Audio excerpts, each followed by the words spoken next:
সংবিধানে তত্ত্বাবধায়ক সরকার ব্যবস্থা ফিরল 14 বছর পর। আপিল বিভাগের পূর্ণাঙ্গ বেঞ্চের রায়ে বলা হয়েছে এই ব্যবস্থা সাংবিধানিকভাবে বৈধ। প্রধান বিচারপতি সৈয়দ রিফাত আহমেদের নেতৃত্বাধীন 7 সদস্যের আপিল বিভাগ এই রায় দেয়। রায়ে বলা হয়েছে এই ব্যবস্থা কার্যকর হবে চতুর্দশ জাতীয় সংসদ নির্বাচন থেকে। কারণ হিসেবে বলা হয়েছে নির্বাচিত সংসদে এই ব্যবস্থা অন্তর্ভুক্ত করে সংবিধান পরিবর্তন করে তারপর তা কার্যকর হবে। ত্রয়োদশ সংশোধনীর মাধ্যমে 1996 সালে সংবিধানে তত্ত্বাবধায়ক সরকার ব্যবস্থা অন্তর্ভুক্ত হয়। তবে এই ব্যবস্থা বাতিল করে 2011 সালে রায় দেয় আপিল বিভাগ। ত্রয়োদশ সংশোধনীর বৈধতা চ্যালেঞ্জ করে সুপ্রিম কোর্টের আইনজীবী এম সলিমুল্লাহ সহ অন্যান্যরা 1999 সালে এটি রিট করেন। চূড়ান্ত শুনানি শেষে 2004 সালে 4 আগস্ট হাইকোর্টের বিশেষ বেঞ্চ রায় দেয়। সেই রায়ে সংবিধানের ত্রয়োদশ সংশোধনীকে বৈধ ঘোষণা করা হয়, অর্থাৎ তত্ত্বাবধায়ক সরকার ব্যবস্থা বহাল থাকে। এই রায়ের বিরুদ্ধে 2005 সালে আপিল করে রিট আবেদনকারী পক্ষ।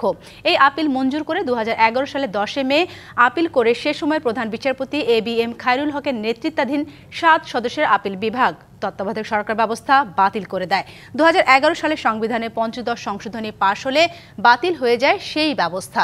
এর আগে 1996, 2001 ও 2008 সালে দেশের সংবিধান অনুযায়ী তত্ত্বাবধায়ক সরকারের অধীনে জাতীয় সংসদ নির্বাচন হয়।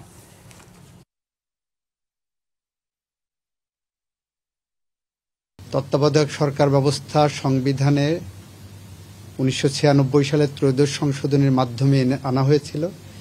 সেইটাকে সংবিধানের সাথে সাংঘর্ষিক না বলে এটাকে সাংবিধানিক হিসেবেই ঘোষিত হলো।